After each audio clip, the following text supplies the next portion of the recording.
जय महाराष्ट्र. जय महाराष्ट्र. समोरून ज्या जोरदारपणे जय महाराष्ट्राची गर्जना झालेली आहे त्याच्यामुळे महाराष्ट्रातल्या आणि देशातल्या तमाम मराठी जनांना, हिंदू जनांना लक्षात आलं असेल माझ्यासमोर कोण बसलाय. कारण जय महाराष्ट्र आवाज घुमवणारे बाळासाहेब ठाकरे, त्यानंतर उद्धवजी ठाकरे आज या स्टुडिओमध्ये आपल्याबरोबर उपस्थित आहेत. गेल्या 1 महिन्यापासून महाराष्ट्रात, देशात जे एक राजकीय वादळ निर्माण झाल्याचा भास निर्माण केले जातोय त्याचे संपूर्ण केंद्रबिंदू उद्धव ठाकरे आहेत. आणि ज्यांना प्रतीक्षा होती मोठ्या प्रमाणात की उद्धव ठाकरे कधी बोलतील या सगळ्या विषयावर आणि लोकांच्या प्रश्नांना थेटपणे कधी उत्तरं देतील, अशी बहुचर्चित आणि बहुप्रतीक्षित असलेली मुलाखत आज ते सामनासाठी देत आहेत. उद्धवजी, मी आपलं स्वागत करतो. फार नमनाला घडावर तेल न घालता थेट प्रश्नाकडे आपण येऊया. कारण गेल्या काही दिवसात महाराष्ट्रात आणि देशात ज्या घडामोडी घडवल्या जात आहेत त्याच्यामुळे महाराष्ट्राचं समाजमन अस्वस्थ आहे. आपण किती अस्वस्थ आहात किंवा आपली भूमिका पुढे काय आहे, यातून शिवसेना कशी पुढे जाईल, अशा अनेक प्रश्नांचं काहू या राज्याच्या मनामध्ये, जनतेच्या मनात नाही, महाराष्ट्राच्या मनामध्ये मारलेलं आहे. पण तरीही मला आज तुम्ही खूप रिलॅक्स दिसताय उद्धव साहेब.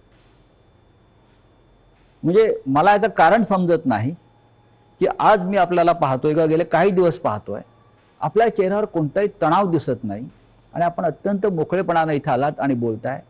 हे काय रहस्य आहे?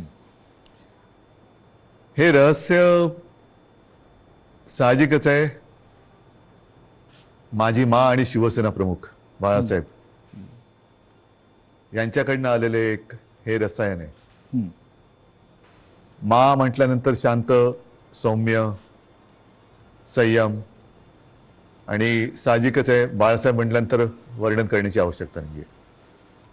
आज जवळपास 1 वर्षानंतर आपण भेटतो आहोत. होय. मला आठवतंय गेल्या वर्षी या दिवसात जेव्हा आपली मुलाखत घेतली होती तेव्हा कोरोनाचा कहर हा वरखाली होत होता. त्या कोरोनामध्ये जे काय करता येणं शक्य होतं ते मी राज्याचा मुख्यमंत्री म्हणून आणि अभिमानाने सांगेन की माझ्या राज्याचा कुटुंब प्रमुख म्हणून मी केलं. त्याच्यानंतर आता पाहिलं असाल, कारण त्यावेळेला लॉकडाऊन होता, मंदिरं बंद होती, सणासुदींना बंदी होती.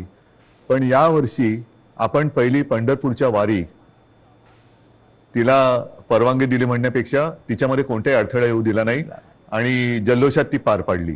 म्हणजे पुन्हा एकदा सणासुदीला सुरुवात झालेली आहे. आता दहीहंडी येईल, गणपती येतील, नवरात्री येईल, दिवाळी येईल. पुन्हा एकदा आपल्या आयुष्यामध्ये उत्सव, उत्साह आणि आनंद याची सुरुवात झालेली आहे. एक मध्ये जणू काही पॉज बटन दाबलं गेलं होतं. आपल्या सगळ्यांच्या सहकार्याने आपण कोरोनातून आणि त्या संकटातून बाहेर पडलो. मला आनंद आहे. आता आपण सुरुवातीला जे म्हटलं की एक वादळ आल्याचा आभास होतोय. वादळ म्हटल्यानंतर पालापाचोळा उडतो. तो पालापाचोळा उडतोय सध्या, आणि तो पालापाचोळा एकदा बसला की खरं दृश्य हे लोकांसमोर नक्कीच येणार आहे. मी शांत कसा, तर मला चिंता नाहीये.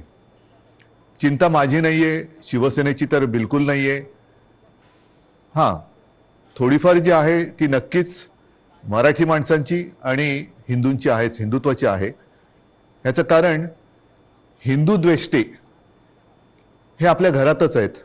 मराठी द्वेष्टे, मराठी माणसाची एकजूट तुटावी, फुटावी, हिंदूंमध्ये फूट पडावी, आणि जी मेहनत माननीय शिवसेना प्रमुखांनी हयातभर केली मराठी माणसाची एकजूट करण्यासाठी, हिंदुत्वाची, हिंदूंची एकजूट करण्यासाठी, ती आपल्याच काही कपाळकरंट्यांच्या हातनं तोडावी, मोडावी असा हा प्रयत्न केला जातोय. ती मला एक चिंता आहे. आणि म्हणून मी जे म्हटलं की हा पालापाचोळा सध्या उडतोय, कोण कुठे, हा इकडनं पालापाचोळा तिकडे जातोय, पुन्हा इकडे येतोय. ही जी गळणं गरजेची होती ती पानं ही उडतात. मी मागे एकदा माझ्या मनोगतात म्हटलं होतं की ज्या वेळेला मी वर्षामध्ये राहत होतो त्या वर्षामध्ये 2 झाडं ही आपल्या घराला लागूनच आहेत. एक आहे गुलमोहराचं आणि दुसरं बदामाचं. दोन्ही झाडं मी साधारणतः गेले 2-1 वर्ष बघतोय. ज्याला आपण पतझड म्हणतो, ती पानं पूर्ण गळून पडतात. पानगळ म्हणतो. ती पानं पूर्ण गळून पडतात अशा काड्या राहतात. आपल्याला वाटतं अरे या झाडाला काय झालं, पण 2 ते 3 दिवसात पुन्हा नवीन कोंब येतात, अंकुर येतात. आणि मी बघितले 8 दिवसामध्ये 10 दिवसात ते बदामाचं झाड सुद्धा हिरवगार झालं, गुलमोहर सुद्धा हिरवागार वा, झाला. वा. म्हणून जी सडलेली पानं असतात ती झडलीच पाहिजेत. ती झडतायत पानं, ती सडलेली पानं आहेत. म्हणजे आता पानं झडून पडतायत. आता सडलेली पानं झडतायत. ज्यांना त्या झाडाकडनं सगळं काही मिळालं, सगळा रस मिळाला, सगळं मिळालं म्हणून त्यांचा टवटवीतपणा होता, ती पानं सगळं झाडाकडनं घेऊन ती गळून पडतायत. आणि हे बघा कसं उघडं बोडकं झाले झाड, असे ते दाखवायचा प्रयत्न करतायत. पण दुसऱ्या दिवशी आपला माळीबुवा येतो, ती झाड सगळी पुन्हा ती पानगळ केळ्याच्या टोपलीत घेतो आणि घेऊन जातो. आता ती प्रक्रिया सुरू आहे केळ्याच्या टोपलीत झडलेली सडलेली पानं टाकण्याचा. आता सुरू झाले, आता नवीन कोंब फुटायला लागलेले आहेत. आणि शिवसेना आणि तरुण युवा हे नातं हे शिवसेनेच्या जन्मापासूनच आहे. नक्कीच, कारण वयाच्या 80 मात्र एक आहे, अजूनही काही ज्येष्ठ शिवसैनिक ते येऊन भेटतायत, ज्यांनी बाळासाहेबांसोबत काम केलेलं आहे, पहिल्या पिढीचे ज्यांना म्हणू, आणि तो संघर्ष त्यांनी पाहिलेला आहे, संघर्ष केलेला आहे. त्यांना शिवसेना म्हणजे नेमकं काय ते कळलेलं आहे. त्यांना आतापर्यंत अनेकांना शिवसेनेकडनं काही मिळावं अशी अपेक्षाच नव्हती, आजही नाहीये, पण ते येऊन आशीर्वाद देत आहेत. तुम्ही आता मगाशी वर्षाचा उल्लेख केलात, मलबार हिलवरचं वर्षा बंगला, मुख्यमंत्र्यांचं निवासस्थान. आणि मगाशी मी आपल्याला म्हटलं की आपण खूप रिलॅक्स दिसताय, पण मला असं दिसतंय की मलबार हिलवरून आपण परत मातोश्रीला आल्यावर जास्त रिलॅक्स झालं. जास्त माझं घर आहे ते. म्हणजे मी तुम्हाला एक सांगतो मुद्दामून, ह्या काही हे माझे अनुभव आहेत. जेव्हा माझी शस्त्रक्रिया झाली, 2 शस्त्रक्रिया झाल्या होत्या, तो एक अनुभव माझा वेगळा आहे. कधीतरी तो फार विचित्र अनुभवातून मी गेलो आणि ठीक आहे. पण त्यावेळेला जेव्हा अॅनेस्थेशियामधनं मला जागवलं, मुख्यमंत्री असताना, मुख्यमंत्री होतो ना, शस्त्रक्रिया झाली, ऑपरेशन थिएटर मधनं बाहेर ते अॅनेस्थेशियातून बाहेर आल्यानंतर काढताना मला डॉक्टरने विचारलं, सर कुठे जायचं, मातोश्री की वर्षा? मी पटकन म्हटलं मातोश्री. आणि मग डॉक्टरने सांगितलं, डॉक्टर मला तुम्ही गुंगीत सुद्धा विचारलं असतं ना अॅनेस्थेशिया दिल्यानंतर सुद्धा, तरी मी मातोश्री हेच उत्तर दिलं असतं. म्हणजे तुमची इच्छा नियतीने पूर्ण केली असं म्हणताय तुम्ही मातोश्रीत येण्याची? नियती ही म्हटलं तर असते, म्हटलं तर नसते. मुळामध्ये माझी वर्षामध्ये जाण्याची इच्छा होती का? ह्याचा अर्थ ते आता मुख्यमंत्री पद गेले म्हणून मी वाईट असं नाही, ते एक वैभव आहे. म्हणजे त्या मुख्यमंत्री पदाचा, वर्षाचा मी अजिबात अनादर करणार नाही. ती एक वेगळी वैभवशाली वस्तू आहे. महाराष्ट्राचं मुख्यमंत्रीपद हे मोठं वैभवशाली पद आहे, जबाबदारीचं पद आहे. त्याचं पूर्ण आदर ठेवून मी कधीच वैयक्तिक अशी स्वप्न बघितली नव्हती. पण त्यावेळेला जे घडलं ते आजच्या लोकांना, ज्यांना आपण विश्वासघातकी म्हणू, त्यांना ते पूर्ण माहिती आहे कसा पाठीत वार केला गेला आणि कोणत्या परिस्थितीत महाविकास आघाडीला आपल्याला जन्म द्यावा लागला. हो, पण तुम्ही इस्पितळात असताना, तुम्ही गुंगीत असताना तुमचं सरकार पाडण्याचा प्रयत्न होत होता. त्या विषयावर बोलू का? असं साधारण तुम्ही सुद्धा कारण मला कुठेही त्या माझ्या अनुभवातनं सहानुभूती नकोय. तो फार वाईट अनुभव होता. मानेची शस्त्रक्रिया ही कोणत्याही डॉक्टरने किंवा कोणालाही, त्याला ज्याला माहिती आहे त्याला विचारले की त्याच्यामध्ये धोके काय असतात, ह्याची कल्पना मलाही होती, पण ती करणं मला गरजेची होती. ती केल्यानंतर पहिली शस्त्रक्रिया झाली, त्यातून मी चांगला बाहेर पडलो होतो. अचानक एक 5-7 दिवसानंतर सकाळी जाग आल्यानंतर, खरं म्हणजे त्या दिवशी मला डॉक्टरने सांगितलं होतं की उद्धवजी उद्या आपल्याला जिना चढायचा आहे. तर मी मानसिक तयारीत होतो की आज जिना चढायचं, एक पाऊल पुढे जायचंय. सकाळी जाग आल्यानंतर जरा थोडासा एक आळस द्यायचा प्रयत्न केला तर मानेमध्ये जो एक असा क्रॅम्प म्हणतो असा आला आणि माझी मानेखालची सगळी हालचाल बंद झालेली. म्हणजे मला श्वास घेताना मी बघत होतो, माझं पोटही हलत नव्हतं. पूर्णपणे मी निश्चल झालो होतो. एक ब्लड क्लॉट तिकडे आला होता. सुदैवाने डॉक्टर वगैरे सगळे जागेवर होते आणि ज्याला तो गोल्डन आवर म्हणतात, त्या गोल्डन आवरमध्ये ते ऑपरेशन झालं. म्हणून मी तुमच्यासमोर आज उभा आहे. त्या काळामध्ये माझ्या कानावर येत होतं, माझे हातपाय हलत नव्हते, बोटं हलत नव्हती. सगळ्यात टेन्शन मला होतं की समजा कुठे काय डास चावला, मुंगी चावलं तर खाजवायचं कसं. म्हणजे हा एक वेगळा विचित्र भाग होता. पण त्या काळात माझ्या कानावर येत होतं की काही जण मी बरा व्हावा म्हणून देवावरती अभिषेक करत होते आणि काही जण मी असाच राहा म्हणून देव पाण्यात बुडून बसले होते. देव पाण्यात बुडून बसलेले लोक आता पक्ष बुडवायला निघालेत. आणि तेव्हा हे पसरवलं जात होतं की हा काय आता उभा नाही राहत, आपलं काय होणार, तुझं काय होणार. म्हणजे ज्या काळामध्ये आपल्या पक्षाला सावरण्याची वेळ होती, आपला मी पक्षप्रमुख, कुटुंब प्रमुख, शस्त्रक्रिया झाल्यानंतर माझी हालचाल होत नव्हती, त्या काळामध्ये ह्यांच्या हालचाली जोरात होत होत्या. हे नाही म्हटलं तरी एक मला वेदनादायी एक सत्य हे आयुष्यभर माझ्यासोबत राहणार की जेव्हा, आणि मी तुम्हाला जबाबदारी दिली होती पक्ष सांभाळायची, नंबर 2चं पद होतं, पक्ष सांभाळायला म्हणून पूर्ण विश्वास दिला होता. तो विश्वासघात तुम्ही, मी हॉस्पिटलमध्ये असताना, म्हणजे माझी हालचाल बंद होती तेव्हा तुमची हालचाल जोरात होती, आणि ती सुद्धा पक्षाच्या विरोधात. शिवसेनेच्या विरोधात किंवा शिवसेनेच्या बाबतीमध्ये हे विश्वासघाताचं राजकारण वारंवार का होतं? ह्याचं कारण शेवटी आम्ही पक्ष हा प्रोफेशनली नाही चालवत असं म्हणेन. तुम्ही सुद्धा गेले अनेक वर्ष शिवसेना अनुभवतात, शिवसैनिकच आहात तुम्ही, पण एक परिवार म्हणून आपण बघत आलेलो आहे. बाळासाहेबांनी आम्हाला तेच शिकवलं, महाने तेच शिकवलं की एकदा आपलं म्हटल्यानंतर आपलं, त्याच्यावरती कदाचित जो राजकारणामधला गुन्हा किंवा चूक असेल ती आमच्याकडनं वारंवार होते, ती म्हणजे एखाद्यावरती विश्वास टाकला म्हणजे आम्ही त्याच्यावर अंधविश्वास टाकतो. पूर्ण जबाबदारी, मग त्याला ताकद देणं असेल, शक्ती देणं असेल. म्हणजे 2014 साली जे आत्ता आम्ही हिंदुत्व सोडलंय म्हणून आवई उठवतायत, मारतायत, बोंब मारतायत, त्यांना मला हाच प्रश्न विचारायचा आहे की 2014 साली भाजपाने युती तोडली होती तेव्हा आपण काय सोडलं होतं? काहीच सोडलं नव्हतं. आजही नाही सोडलेलं हिंदुत्व. पण तेव्हा जो एक मधला काळ आला होता, विरोधी पक्ष एक शिवसेना झाली होती, म्हणजे अनेकांना असं वाटलं होतं की शिवसेना आता संपेल, पण शिवसेना एकाकी लढली आणि 63 आमदार निवडून आलेले. त्या काळामध्ये विरोधी पक्षाची जी जबाबदारी आपल्यावरती आली तेव्हा सुद्धा मी पद कोणाला दिलं होतं? आता सुद्धा जर भाजपनी आत्ता जे केलेलं आहे हे माझ्याशी बोलणी केल्याप्रमाणे हे आत्ता केलं, हे बोलणी केल्याप्रमाणे तेव्हा केलं असतं तर सन्मानाने झालं असतं. देशभरामध्ये पर्यटन करण्याची गरज लागली नसती. आणि असं मी ऐकलं, असं मी वाचलं, माझ्याकडे माहिती नाही, पण हजारो कोटी रुपये खर्च केले गेले, विमानांचा खर्च, हॉटेलचा खर्च, हे त्याच्यानंतर काही आणखीन अतिरिक्त खर्च म्हणजे खोक्यातला असेल. त्या खोक्यात काय दडलंय हे ज्याचं त्याला माहित, देणाऱ्याला आणि घेणाऱ्याला कळलं असेल. पण हे फुकटात झालं असतं ना, आणि सन्मानाने झालं असतं. हेच तर मी सांगत होतो. मग का घडवलं? कारण त्याने शिवसेना संपवायची. जे शिवसेनेबरोबर ठरवलं होतं 2.5 वर्षाचं मुख्यमंत्री पद, हेच तर तुम्ही आता केलं. आणि ते जर केलं असतं तर निदान 5 वर्षामध्ये भारतीय जनता पक्षाला एकदा तरी 2.5 वर्षात मुख्यमंत्रीपद मिळालं असतं. ही जी काय आता सोंग ढोंग करतायत आम्ही शिवसेनेला, आता ही शिवसेना ते म्हणतात ती शिवसेना नाहीये. हे सगळं तोडफोड करून त्यांचं समाधान होत नाही, त्यांना शिवसेना संपवायची आहे. ह्यांचा वापर करून ते शिवसेना संपवायला बघतात. का संपवायचे असं वाटतं आपल्याला? आतापर्यंत गेल्या 56 वर्षात शिवसेना संपवण्याचे प्रयत्न अनेक अनेक अनेक आणि प्रत्येक वेळेला शिवसेना अधिक जोमाने आणि तेजाने उभी राहिलेली आहे. आता सुद्धा त्यांना हिंदुत्वामध्ये भागीदार नको असेल, पण माझं नेहमी असंच म्हणणं आहे की शिवसेना प्रमुखांनी हिंदुत्वासाठी राजकारण केलं, कारण हिंदुत्व मजबूत व्हायला. हे जे करतायत ते राजकारणासाठी हिंदुत्व वापरतायत. हा आमच्या आणि त्यांच्या हिंदुत्वातला फरक, जे विचारतात ना तुमचं आणि भाजपचं हिंदुत्वामध्ये फरक काय, तो हा आहे.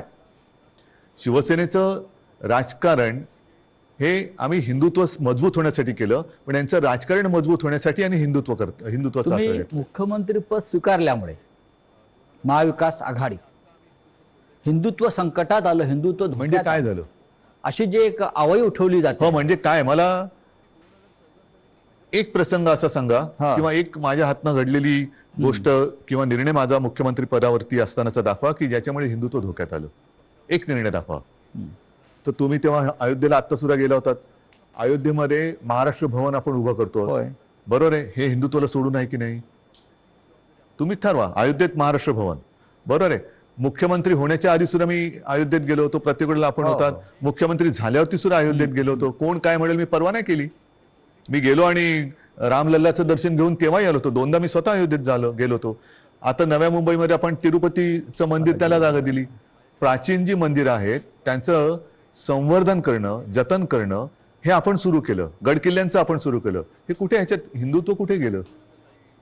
हिंदुत्व तर असं कोणताही निर्णय नाहीये की ज्याच्यामध्ये आपण हिंदुत्वापासून दूर गेलेलो आहे. अशा अनेक गोष्टी सांगतायत.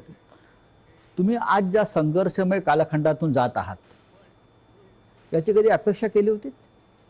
बघा, शेवटी शिवसेना आणि संघर्ष हे तर एकमेकाच्या पाचवीला पुजलेले आहेत. आणि मागे कोणीतरी असं म्हणालं होतं, ते मला वारंवार त्याचा अनुभव येतोय, की शिवसेना ही एक तळपती तलवार आहे. ती जर मॅनेमध्ये ठेवली तर ती गंजते. त्याच्यामुळे ती तळपलीच पाहिजे. आणि तलवार तळपणं म्हणजे संघर्ष आलाच.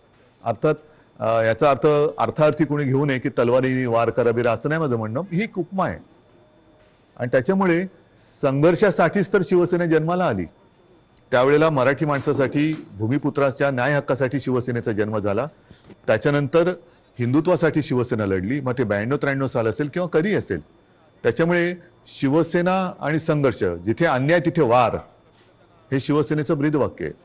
ज्या ठाण्यानं शिवसेनेला पहिली ताकद दिली, म्हणजे शिवसेना प्रमुख बाळासाहेब ठाकरे आणि ठाण्यांचं एक भावनिक नातं होतं. एक पहिला भगवा झेंडा जो आहे हा ठाण्यात फडकला आणि बाळासाहेब अभिमानानं त्यांच्या संपूर्ण कालखंडात जीवनाच्या सांगत राहिले की ठाण्यानं मला पहिली सत्ता दिली. त्याच ठाण्यातून शिवसेनेला आव्हान उभं राहिलं. ठाणेकर सुज्ञ आहेत. हे जे पालापाचोळा जो आहे ते म्हणजे काय ठाणेकर नाहीत. ठाणेकर आणि ठाणेकर नागरिक, शिवसेनेचे ठाणे आणि ठाण्याची शिवसेना, हे जे नातं आहे ना, हे ह्या पालापाचोळ्याला तोडता नाही येणार. त्याच्यामुळे मी तर म्हणेन पूर्ण महाराष्ट्र आणि ठाणं सुद्धा अर्थात त्याच्यात आलं, मुंबई सुद्धा आली, सगळेजण निवडणुकांची वाट बघतायत. आणि म्हणून माझं मत हेच आहे की याच्या पुढे एक असा कायदा झाला पाहिजे की ज्यांना कोणाला युती करायची असेल त्या दोन्ही पक्षांचं, 3 पक्षांचं, 10 पक्षांचं जे काय कडबोळ तुम्हाला करायचं असेल ते करा. मात्र तुमच्यामध्ये करार मदार काय झालेला आहे तो जनतेसमोर ठेवा. जागा वाटप किती होणार आहे, कोणत्या ध्येयावरती, धोरणावरती तुम्ही युती करणार आहात, काय पुढे करणार आहात, हे करा. म्हणजे काय झालं असतं, एक तर जे माझं आणि भारतीय जनता पक्षाचं ठरलं होतं ते जे आता आधी नाकारून आता त्यांनी ते केलं, हे आधी जनतेसमोर उघडपणाने आलं असतं. दुसरी गोष्ट, निवडणुकीनंतर जे काय त्यामुळे मला करावं लागलं, महाविकास आघाडीचा जन्म नसता झाला. तो महाविकास आघाडीचा जन्म आम्ही दिला तेव्हा सुद्धा तुम्ही बघितलं की आम्ही शपथ जी मी घेतली ती शिवतीर्थावरती घेतली. छत्रपती शिवाजी महाराजांच्या पुतळ्याच्या आणि बाळासाहेबांचं स्मारक आहे तिकडे, त्या साक्षीने घेतली. हजारो लाखो लोक आणि शिवतीर्थ हे भगवं पूर्ण फुलून गेलं होतं, ओसांडून वाहत होतं पूर्ण. म्हणजे जर लोक नाराज असतील तर तिकडे कोणी आलं नसतं. पण तरी देखील माझं मत असं आहे की आता निवडणुका घ्या. जर आम्ही महाविकास आघाडी स्थापन करून चूक केली असेल तर लोक आम्हाला घरी बसवतील. आणि जर भारतीय जनता पक्षाने माझं, कारण शेवटी जनता मला ओळखते, नाही म्हटलं तरी आता आमची 6वी पिढी ही महाराष्ट्राच्या जनतेसाठी काम करते. 6वी पिढी, त्याच्या आधीच्या पिढ्या सुद्धा होत्या. पण एक तर लोक त्यांना घरी बसवतील त्यांनी चूक केली असेल तर, जो करार त्यांनी आमच्याशी केला होता तो तोडला म्हणून, नाहीतर आम्ही पाप केलं म्हणून आम्हाला घरी बसवतील. होऊ द्या जनतेच्या कोर्टात फैसला, माझी तयारी आहे. पण या सगळ्या कालखंडामध्ये कधी नव्हे तो एक आघोरी प्रकार होतो आहे जो महाराष्ट्रात कधीच झाला नव्हता. तो म्हणजे कोणीतरी संपूर्ण शिवसेना हायजॅक करण्याचा प्रयत्न करत आहे. कारण त्यांना पर्याय नाहीये. कारण नीट लक्षात घ्या, हा महत्वाचा प्रश्न आहे, एक बारकाव लक्षात घ्या. जे काय थोडंफार कायद्याचं ज्ञान मी लोकांशी बोलून, कायदे तज्ञांशी बोलून समजून घेण्याचा प्रयत्न केलेला आहे, त्यातून सांगतो की पूर्वी 2/3 ही सदस्य संख्या झाली का वेगळा गट स्थापन करता येऊ शकत होता. आता तो कायदा गेला. आता हे जे बाजूला झाले ते भले 2/3 असतील किंवा आणखीन काहीतरी असतील, त्यांना वेगळा गट स्थापन करता येत नाही. हे कायदे तज्ञांनी सांगितलेले आहे. मी कायदा लिहिलेला नाही, मी कायदा वाचलेला नाही. मी घटना तज्ञांनी, ज्यांनी त्याचा अभ्यास केला त्यांनी सांगितलेली मतं ऐकून आणि त्यांच्याशी बोलून सांगतोय. म्हणजेच काय की ह्या गटाला कुठल्या ना कुठल्या तरी पक्षामध्ये विसर्जित किंवा सामील व्हावं लागेल ह्या गटाला. मग त्यांच्यासमोर पर्याय काय आहेत, एक तर भाजपात जावं लागेल, नाहीतर दुसरे सपा आहेत, MIM वगैरे असे जे काही छोटे छोटे पक्ष आहेत त्यांच्यात जावं लागेल. आणि हे जर का कुठल्या पक्षात गेले तर भारतीय जनता पक्षाचा ह्याना जो उपयोग करून घ्यायचा आहे तो उपयोग संपेल. कारण त्यांची ओळख त्यांना ती द्यावी लागेल की आता आम्ही भाजपात गेलो, आता आम्ही समाजवादीत गेलो, आता आम्ही बच्चू कडूंच्या पक्षात गेलो. तर म्हणून ते एक भ्रम निर्माण करतायत की आम्ही म्हणजेच शिवसेना. जे मधल्या काळामध्ये क्लिप फिरली बघा, असं माझ्या काळात कधी झालं नव्हतं. माझ्या बाजूला उपमुख्यमंत्री अजितदादा पवार बसायचे, पण त्यांनी कधी माझा माईक नव्हता खेचला. काही वेळेला त्यांना अधिक त्यांच्याकडे माहिती असायची, अर्थसंकल्प किंवा काय, तर मी त्यांना सांगायचो की दादा तुम्ही उत्तर द्या, पण माझ्याकडनं कोणी माईक नाही खेचला.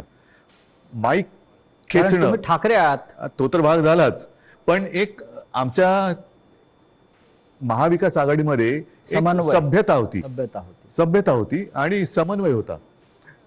असो, त्याच्यावरती नंतर बोलायचं तर मी बोलेन. पण त्याच्यामध्ये जे उपमुख्यमंत्री बोलले की हे म्हणजे शिवसेना, म्हणजेच त्यांचा डाव असा आहे की शिवसैनिकांमध्येच लढाई लावायची, शिवसेना खतम करायची.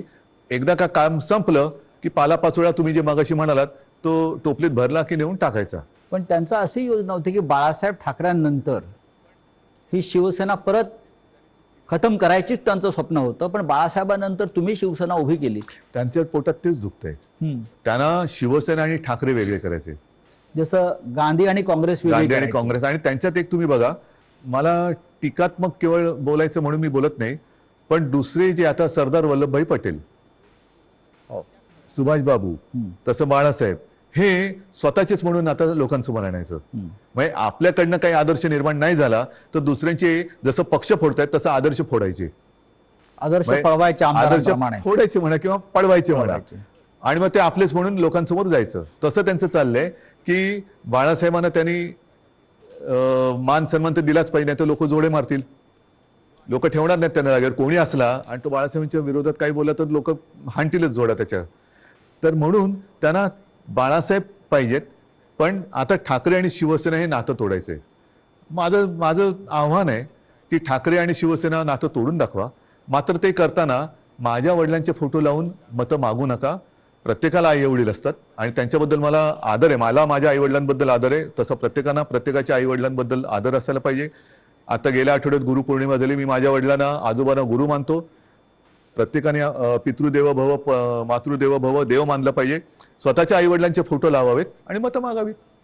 जर आज माझ्या दुर्दैवाने माझे आई वडील माझ्या सोबत असे नाही आहेत, पण ते नेहमी मी माझ्यामध्ये आहे असं मानतो, पण ज्यांची आई आणि वडील हे सुदैवाने त्यांच्यात आहेत, तर मी म्हणेन असा आशीर्वाद पुन्हा दुसरा मिळू शकत नाही. त्यांना घेऊन सभा घ्याव्या, भाषणं करावीत आणि मतं घ्यावीत. माझे वडील काय चोरताय?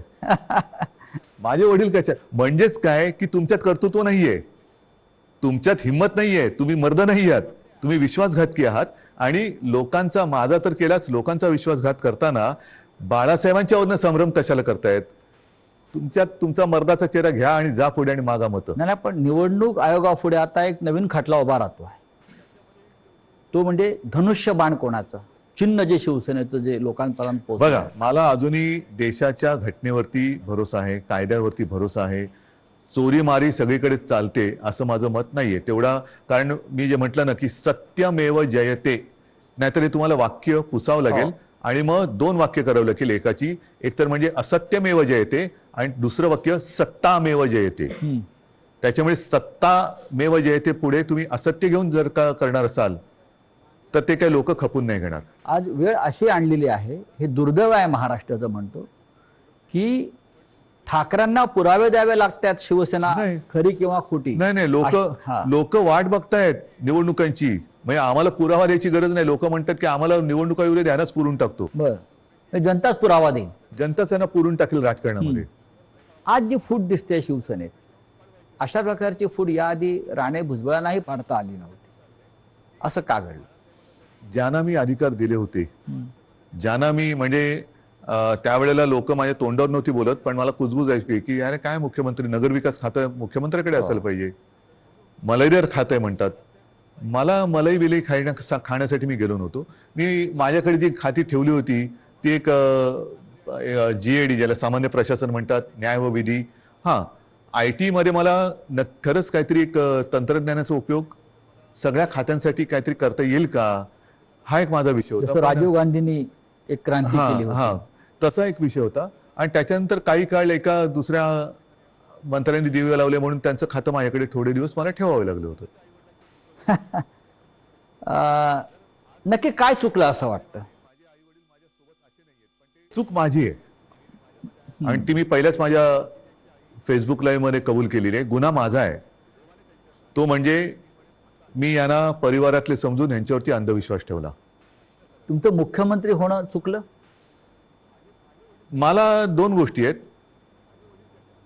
समजा मी मुख्यमंत्री त्यावेळेला यांना केलं असतं, हा, यांनी वेगळं आणखीन काय केलं असतं, कारण यांची भूकच भागत नाही. यांना मुख्यमंत्रीपद पण पाहिजे आणि आता पक्षप्रमुख म्हणजे शिवसेना प्रमुख व्हायचे. शिवसेना प्रमुखांबरोबर स्वतःची तुलना करायला लागलात.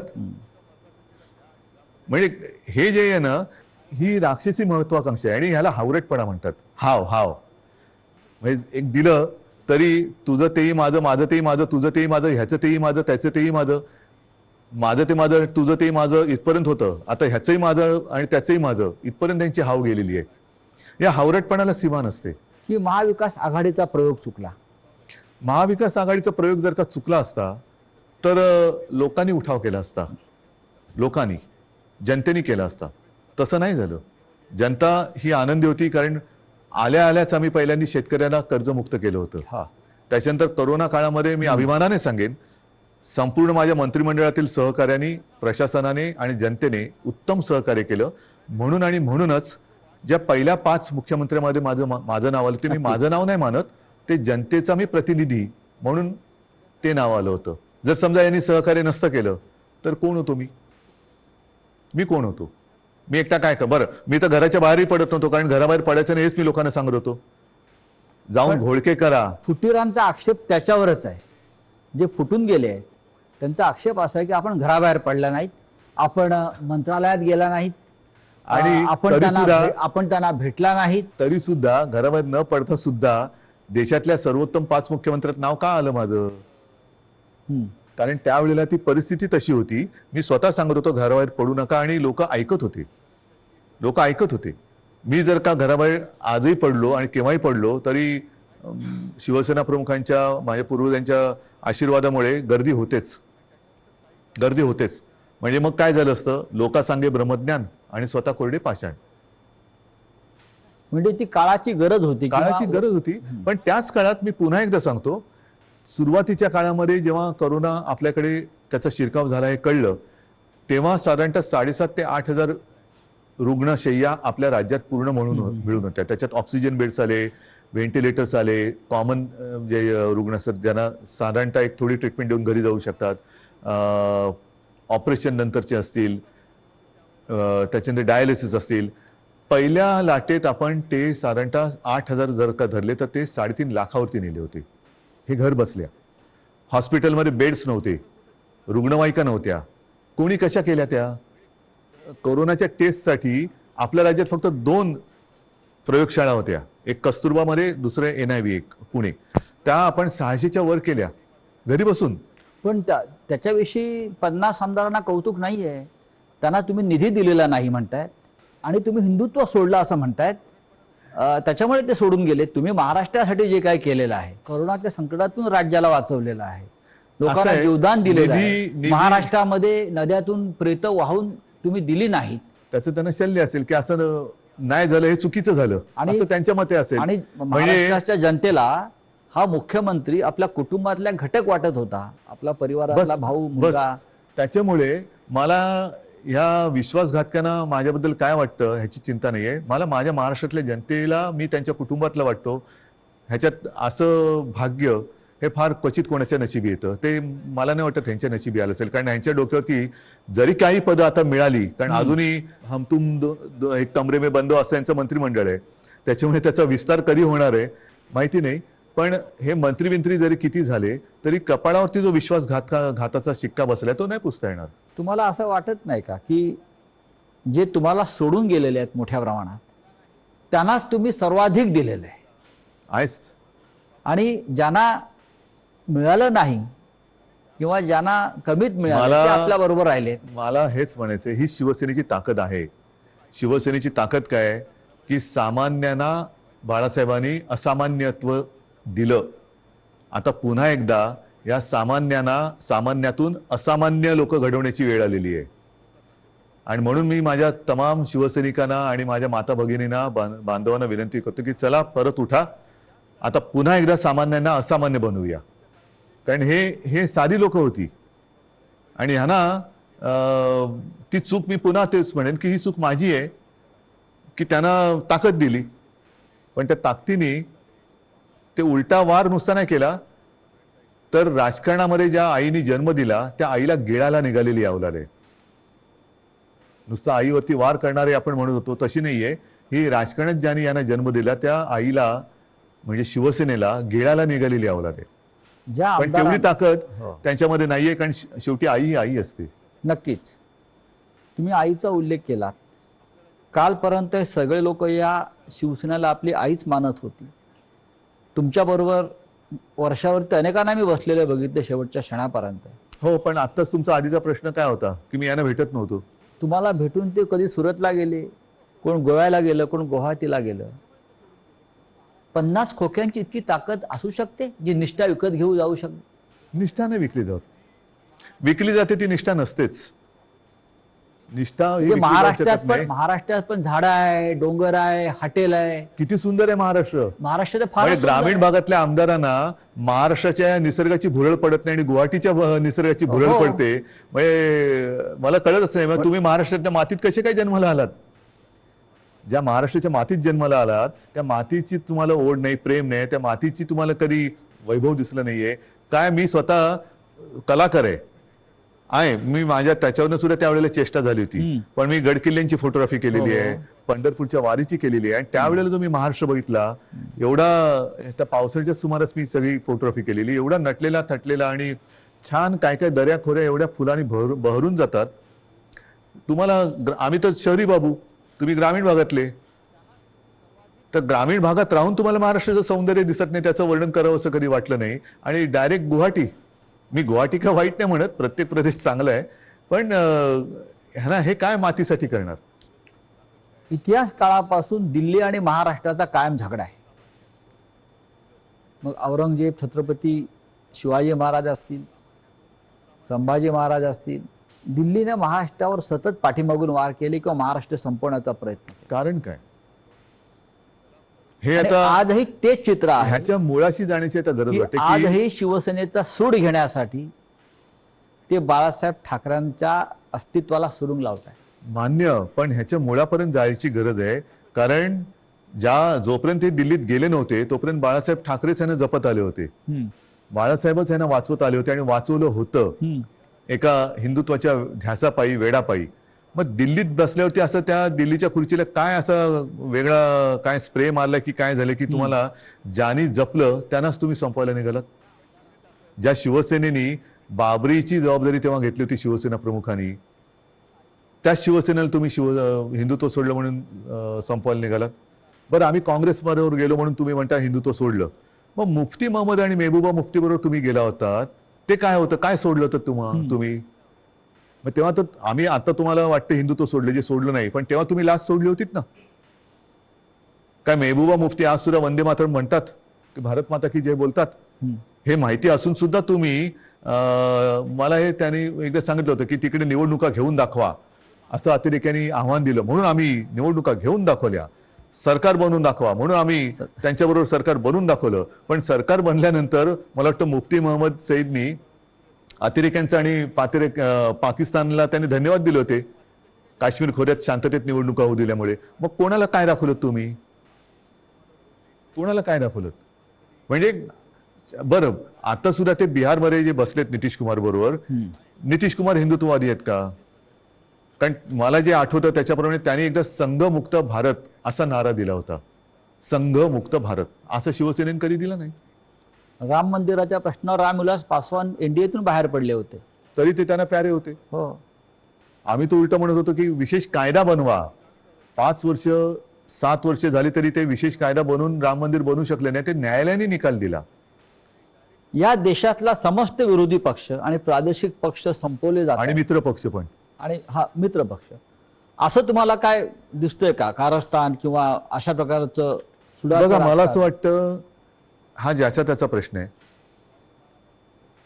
जे आता सरन्यायाधीश बोललेत मध्ये ओझर तर मी वाचलं की आपल्या देशात विरोधी पक्षाला शत्रू समजू नका. विरोधी पक्षांनी सुद्धा जबाबदारीने वागलं पाहिजे आणि सत्ताधारी पक्षांनी सुद्धा जबाबदारीने वागलं पाहिजे. मी जो काही 2.5 वर्षात अनुभव घेतला मुख्यमंत्री म्हणून, मी विरोधी पक्षांना काही वेळेला मी स्वतः आवाहन केलं की सरकार म्हणून आमचं समजा जर काही आम्ही कुठे कमी पडत असू, आमचं काही चुकत असेल, तुम्ही आमच्या नजरेत आणून द्या, नजरेत आणून द्या. हे काम विरोधी पक्षाचं आहे, कारण ते सुद्धा शेवटी लोकप्रतिनिधी असतात. त्याच्यामुळे सशक्त लोकशाहीसाठी आणि महाराष्ट्राची विरोधी परंपरा पक्ष आहे. हा सुद्धा तेवढा सुसंस्कृत पाहिजे, संवेदनशील पाहिजे, आणि तेवढाच किंवा त्याच्याहून थोडा जास्त हा सत्ताधारी पक्ष संवेदनशील पाहिजे आणि सुसंस्कृत पाहिजे. आता हा संवेदनशीलता आणि सुसंस्कृतपणा हम्म. ही कुठेतरी रसातळाला जायला लागले असं वाटते. कशामुळे? पिढ्या बदलत आहेत आणि सत्तेची हाव. आता काय झालेलं आहे, फास्ट फूडचा जमाना आलेला आहे. हा, तुम्ही फोन केला की 10 मिनिटात, 15 मिनिटात, 20 मिनिटात पार्सल आलंच पाहिजे. तसं मी पक्षात गेलो की मला थोड्या दिवसात काहीतरी मिळालंच पाहिजे, नाही गेलं तर माझ्याकडे दुसरा आहे. या देशामध्ये विरोधी पक्षच राहू नये. मग राज्यामधले शिवसेनेसारखे प्रादेशिक पक्ष असतील किंवा राष्ट्रीय पातळीवरचे काँग्रेससारखे पक्ष असतील, आणि त्यांना संपवण्यासाठी साम दाम दंडभेद ह्यातनं काय साधलं जाणार? म्हणजे केंद्रीय तपास यंत्रणांचा ईडी नाही. असेल, सीबीआय असेल, ह्यातनं साधणार काय? यांचा जो गैरवापर सुरू आहे. शेवटी जनता ही सार्वभौम आहे, आणि तुम्ही बघितलं असाल की जनतेच्या मनाविरुद्ध एखादा निर्णय गेला तर जनता थांबत नाही, ती रस्त्यावरती उतरते. आपण जो संवाद जनतेशी साधत आहोत, मला असं वाटतं जनतेच्या सगळ्या प्रश्नांना आपण भरभरून उत्तरं देताय, मनापासून बोलताय. हा संवाद आपण असाच कायम ठेवू.